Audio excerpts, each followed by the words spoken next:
Hi everyone, in this video we are going to derive intensity of electric field at a point on the equatorial line of electric dipole. Electric dipole consists of two equal and opposite charges. Let us consider an electric dipole. This is a positive charge and this is negative charge. The magnitude of the charges are equal but polarity is opposite. And let us consider this is a midpoint. And consider a point on the equatorial line. Equatorial line means perpendicular drawn to the axial line. This is the equatorial line. And consider a point P on the equatorial line at a distance r from the center of the dipole. Okay. Now, distance of P from positive charge, this is x, and distance of point P from negative charge also x. So point P is at the same distance from positive charge as well as negative charge. We want to find out these x value. Okay, the total distance of dipole is total distance 2a. This is a half of the distance. So this is a and this is also a.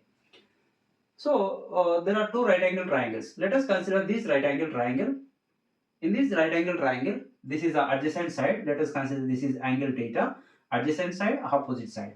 I want to hypotenuse x. Let us consider hypotenuse. Hypotenuse means the distance between positive charge and point P.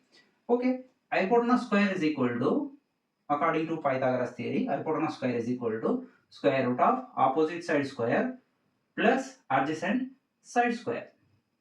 Okay, this is the distance. X is the distance. Sorry, x square is equal to r square plus a square. Then x is equal to square root r square plus a square.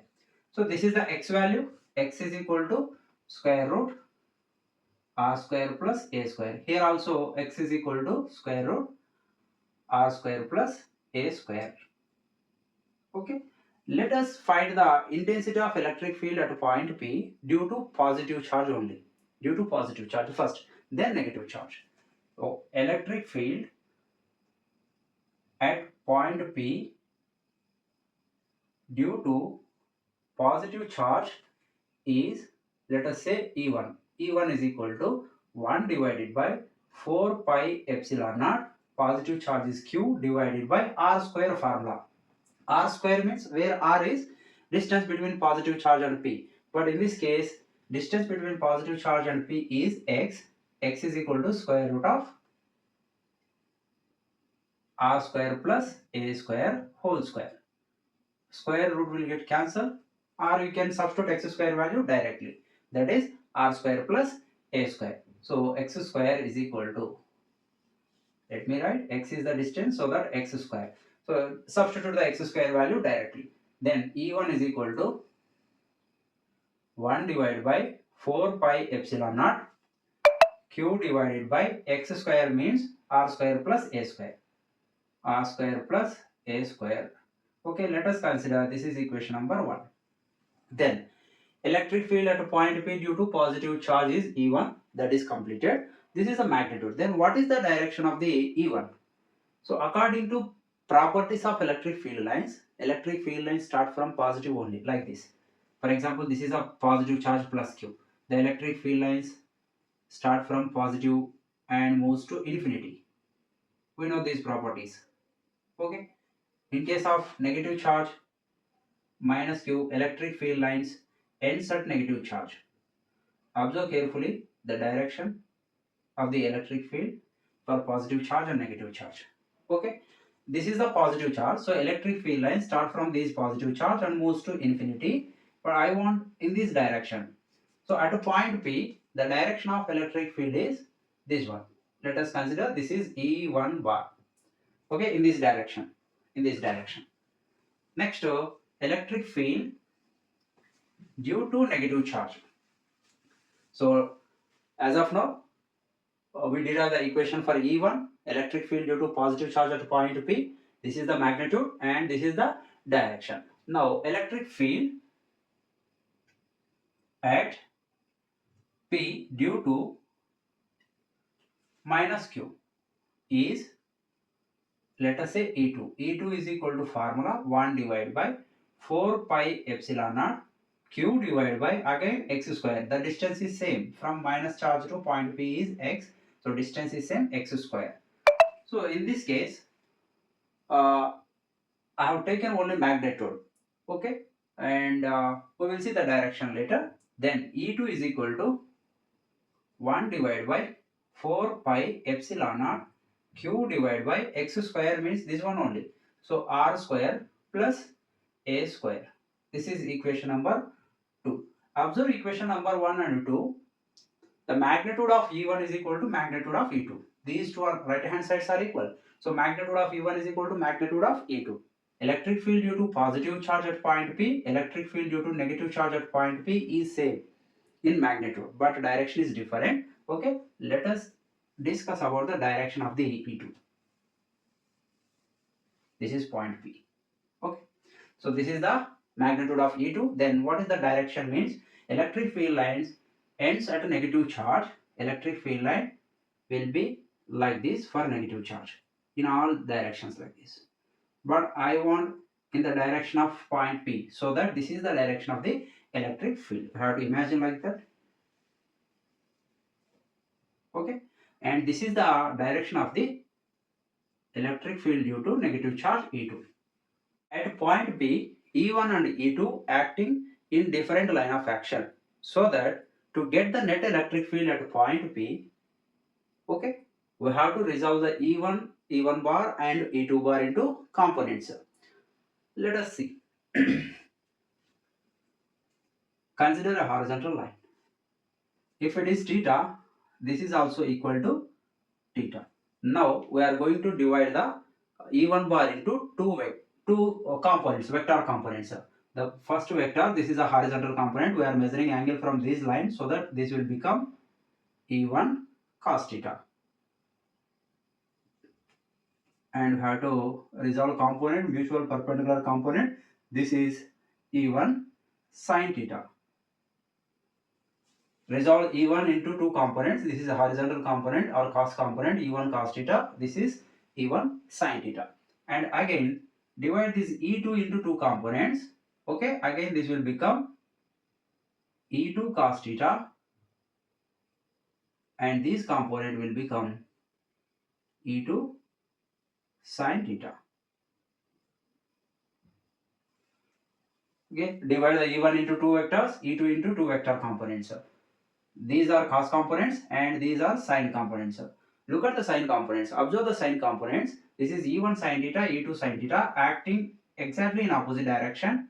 The magnitude of E1 is equal to magnitude of E2. That means you can write, instead of E2, you can write E1 also, no problem. Right, E1 sin theta will get cancelled out. These two equal and opposite components, so that these two will get cancelled out.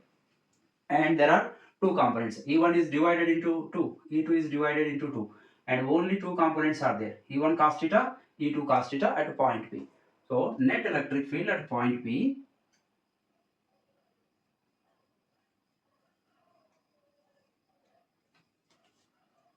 due to dipole, not a single charge, due to dipole, that is E net is equal to E1 cos theta plus E2 cos theta. Why we are adding these two means these two components acting in the same direction, E1 cos theta, E2 cos theta acting in the same direction, so that we are adding those two, E1 sin theta and E2 sin theta acting in exactly opposite direction, so that those components will cancel out. Okay, so only two components are there at point P. Those are E1 cos theta plus E2 cos theta. Already we discussed magnitude of E1 is equal to magnitude of E2, so that E net is equal to E1 cos theta plus, instead of E2 we can write E1 only. Why? Because E2 is equal to E1. You can write instead of E1 you can write E2 also, no problem. So this can be written as 2E1 cos theta. What is this one? E net is equal to. We will discuss the direction of net electric field later. Okay, we know the E1 value. E1 means from first equation, E1 is equal to 1 by 4 pi epsilon naught q divided by r square plus a square. Substitute the E1 value in this equation and find the cos theta value from the diagram. So cos theta means, let us consider this right angle triangle again. For this right angle triangle, A is the adjacent side, R is the opposite side, and hypotenuse is r square plus a square, root of r square plus a square. Okay, so cos theta is equal to, okay, try to remember the equation 1. We are going to substitute the E1 value in this equation. Let us consider this is equation number 3. Okay, substitute E1 in our equation number 3. Then we will get the net electric field.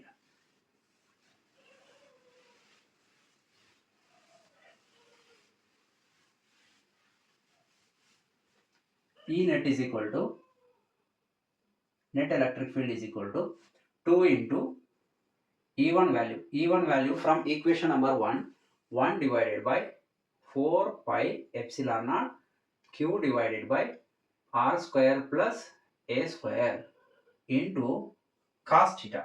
What is cos theta? Look at this one. From triangle, cos theta is equal to, from this triangle, cos theta formula, adjacent side by hypotenuse, r square plus a square. This is theta, this is adjacent side, this is hypotenuse. So a divided by root over r square plus a square. So substitute the cos theta value. Cos theta is equal to a divided by square root r square plus a square. Okay. So in the next step, E net is equal to, multiply these 2aq or 2qa, 1 divided by 4 pi epsilon naught. Okay. This will become 2aq divided by, in the denominator, there are two terms, r square plus a square whole power 1 is there, whole power 1.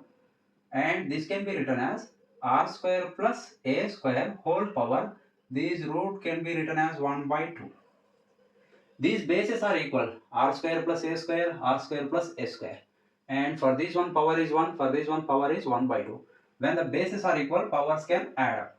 So that E net is equal to 1 divided by 4 pi epsilon naught 2aq divided by, this will become r square plus a square whole power 1 plus 1 by 2. 1 plus 1 by 2. This will become 2 plus 1 divided by 2 is equal to 3 by 2. 1 plus 1 by 2 is equal to 3 by 2. And we know the formula for electric dipole moment. Electric dipole moment means of P. P is equal to 2aq. We know that dipole moment P is equal to 2aq. Magnitude. Direction is towards positive charge only, always. So substitute the P value instead of 2aq. E net is equal to 1 divided by 4 pi epsilon naught, where 2aq is equal to P divided by r square plus a square whole power 3 by 2. If there is a consideration, if r is very much greater than a square term can be neglected. This means if r is very much greater than a, means if you consider this point at more height, then r value is much more greater than that of a value. Look at the diagram, observe the diagram. This is the a, this is the r value. So if you consider this point at this place, the r is increases. So a is less compared to r, so that a square term can be neglected in the denominator. This will become E net is equal to 1 by 4 pi epsilon naught P divided by, neglect the a square, and r square will be there, r square 3 divided by 2. 2 will get cancelled, and remaining equation is E net is equal to 1 by 4 pi epsilon naught P divided by r cube. This is the expression for intensity of electric field at a point on the equatorial line of electric dipole. This is the magnitude of the electric field. Then what is the direction? Look at the direction. Look at the diagram for the direction. Okay. So E1, E2. That means we are adding these two components so that net electric field direction will be in this direction only. This is the direction of net electric field. This is the direction of the net electric field. Sine component, I mean E1 sin theta, E2 sin theta cancel out, and there is no sine components. These two are cancelled. There is no E1, E2. These are resolved into two components. There is no E2, there is no E1. Only two components are there. Those are E1 cos theta, E2 cos theta. If you add these two components, you will get E net. This is the direction of the net electric field or resultant electric field. Then what is the direction of the P bar? P bar means dipole moment direction. Dipole, where P is the dipole moment. P bar. Dipole moment always acting from negative charge to positive charge. Negative charge to positive charge of the dipole. Dipole moment. Dipole moment. Negative charge to positive charge. Important. Look at the direction of these two. This is E net. This is P bar. Both are acting in opposite direction. So that in case of vector form, E net bar is equal to vector form 1 divided by 4 pi epsilon naught. This can be written as minus P bar divided by R cube. This point is important for MCQ also. That is the angle between net electric field at a point on the equatorial line of electric dipole and electric dipole moment. The angle is equal to 180 degree. In case of axial line, angle is equal to 0 degree only. Thanks for watching. Subscribe my channel for more videos. Thank you very much.